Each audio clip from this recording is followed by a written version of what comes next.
Los pobladores más primitivos que habitaron en la comarca de Lácara se remontan al Paleolítico. Concretamente, la mayor parte de los restos materiales pertenecen al Paleolítico Medio, aunque es importante destacar que los vestigios de la presencia humana en nuestra comarca durante este periodo son escasos.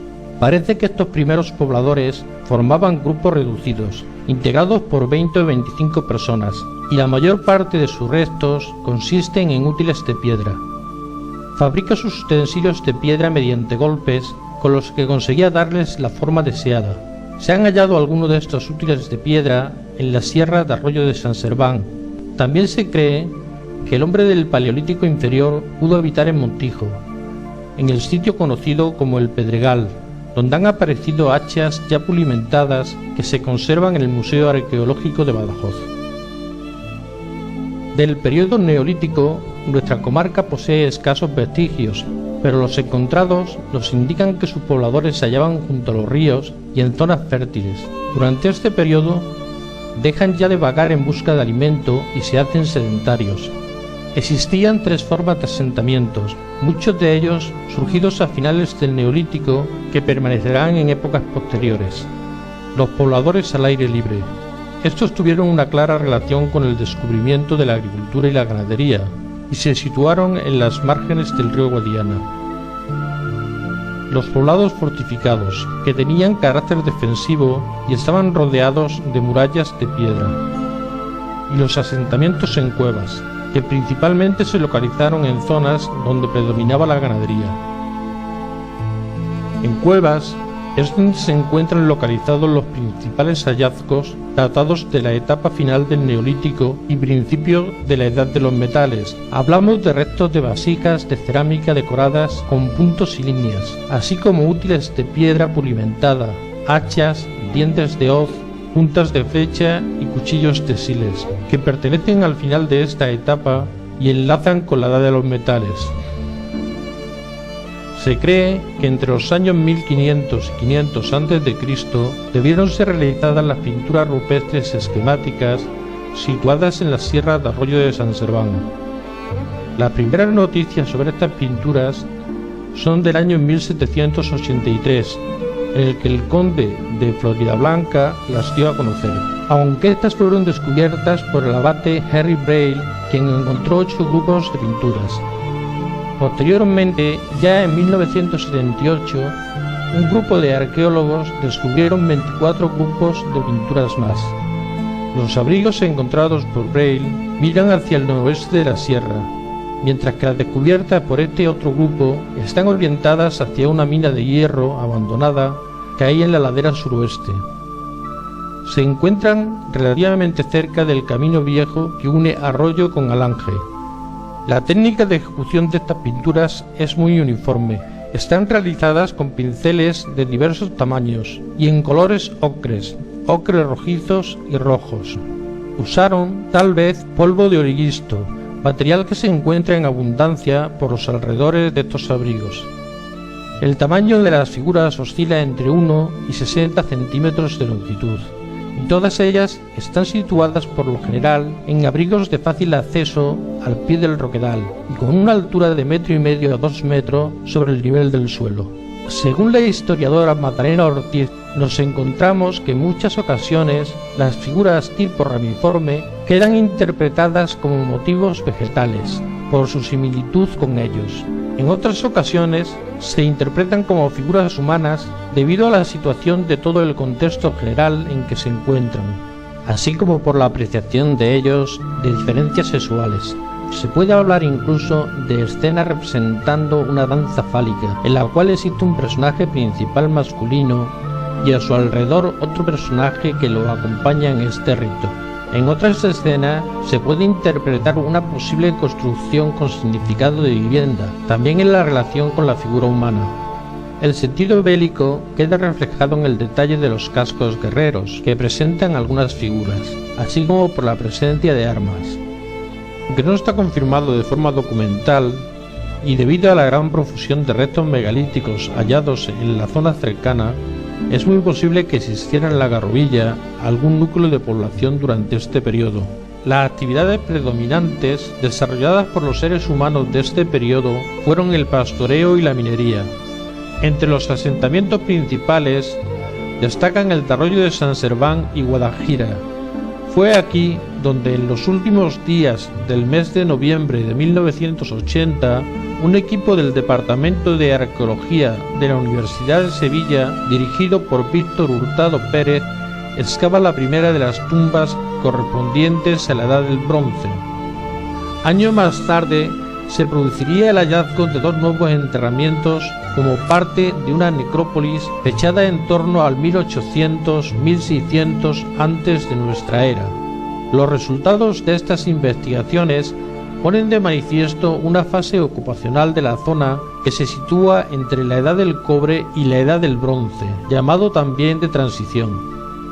Igualmente notable son los restos de otros impresionantes conjuntos a orillas del río Guadajira, en los que antiguamente fueron los terrenos del Rodeo de la Plata. Se trata de una necrópolis o conjunto de incineraciones que se enmarcan en el periodo orientalizante. La ingente cantidad y calidad de los materiales hallados en superficie han permitido diferenciar varios tipos cerámicos: cerámica grises de superficie alisada, cerámicas de engobe rojo tipo medallón o un fragmento de cerámica ática, fechables en torno al siglo VII a.C., junto con algunos bronces, fíbulas, pulseras y asas de brasero ritual. En este periodo se realizaron numerosos objetos de bronce, pero en los yacimientos en nuestra comarca se han hallado también objetos de oro, influencia de la cultura de Tarteso. Algunos tesoros, como el de Sagrajas, estaba compuesto por collares y pulseras que pertenecerían a personas de elevado prestigio social. Durante el final del Neolítico y comienzos de la Edad del Cobre o Calcolítico, irrumpen a través de la cuenca atlántica peninsular la cultura megalítica, dando lugar a las culturas prerromanas de origen celta.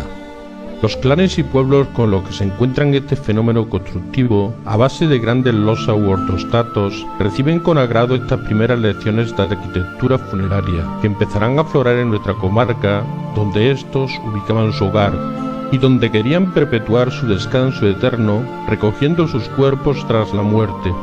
Pero frente a esta, ya comenzaba a surgir la idea de un posible más allá, así como diversos rituales de enterramiento que demuestran los primeros pasos hacia la religiosidad de la población, bien como sepulcro colectivo o incluso posiblemente como marca del territorio donde habitaba un grupo indígena, sino mezclas de ambas funciones. Los dólmenes son un sencillo, bello y buen ejemplo de esta construcción de tipo megalítica elevadas en nuestra comarca. En Extremadura destacan dos tipos: sepulcros al aire libre de cámara simple formados por varias piedras verticales cubiertas por otra horizontal. También son conocidas como anta y predominan en la zona occidental de Extremadura, desde Barcarrota hasta Valencia de Alcántara, y dólmenes de corredor de mayores dimensiones, con una estructura interior realizada con piedra sobre la que se echaba tierra. Al fondo de un largo pasillo o corredor se desemboca en una cámara circular donde se hallaba la tumba. Este tipo de construcción predomina en nuestra comarca, siendo uno de los más significativos el dolmen de Lácara. Este es un monumento megalítico de dimensiones sorprendentes, una verdadera joya arquitectónica del Calcolítico, en muy buen estado de conservación. La construcción de este tipo de monumentos se lleva a cabo a finales del Neolítico o a lo largo del Calcolítico, es decir, unos 3.000-4.000 años antes de Cristo. En el caso del dolmen de Lácara, se han encontrado puntas de flecha, puntas de lanza de cobre, cuchillos de siles y otros elementos que indican que fue utilizado como cámara funeraria durante el Calcolítico y la Edad del Bronce. Para llegar hay que recorrer unos 10 kilómetros desde Aljucén, aproximadamente la misma distancia desde la Nava. El acceso está señalizado mediante un cartel y se puede aparcar en un terreno habilitado al efecto. Una vez dentro del recinto hay que seguir la valla dejándolas siempre a mano derecha, alejándonos de la carretera. Un poco más adelante nos encontramos el dolmen, una elevación del terreno que pasa casi desapercibida, alrededor de la cual se pueden ver algunas piedras que surgen del suelo formando un perímetro regular. La estructura del dolmen de Lácara es la típica de un sepulcro de corredor. El dolmen está formado por un largo corredor cubierto que da acceso a la cámara mortuoria.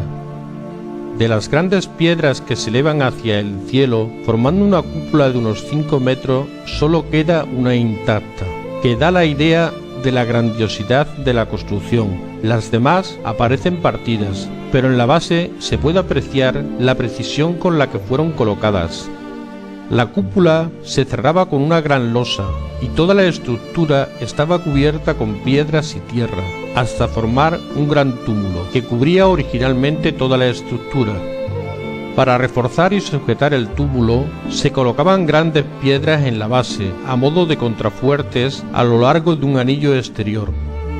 La construcción de un monumento de este tipo suponía un esfuerzo enorme y necesitaba de la colaboración de muchas personas.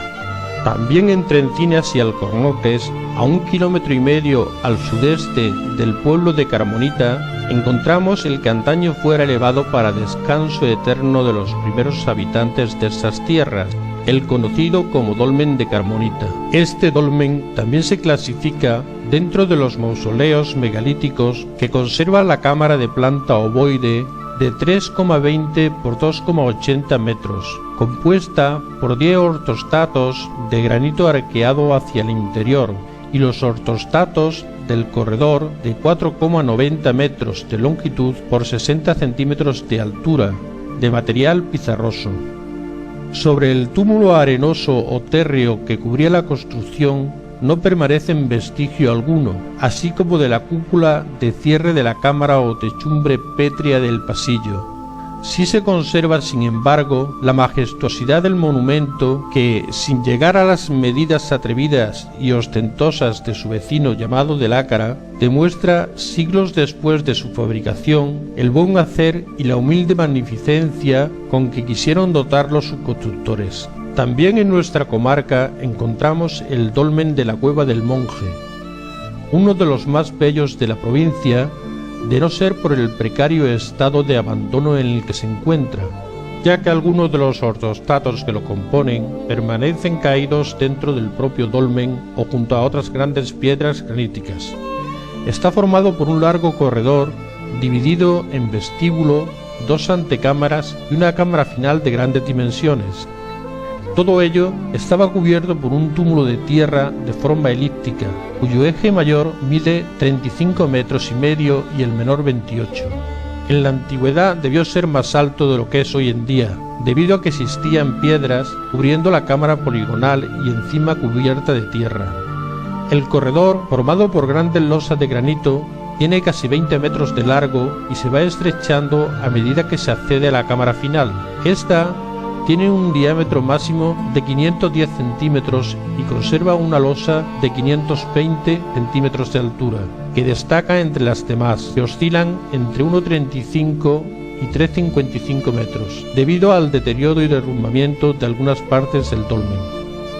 En las excavaciones y estudios realizados por Martín Almagro se encontraron numerosos restos de objetos de metal, ídolos laca, alabardas, numerosas puntas de flecha, cuchillo de siles y algunos restos de cerámica.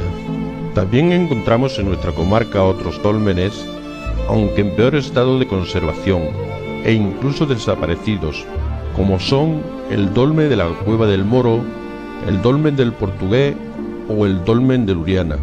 El dolmen de la Cueva del Moro, que constituyó una gran construcción megalítica de la cual solo quedan los restos de su emplazamiento.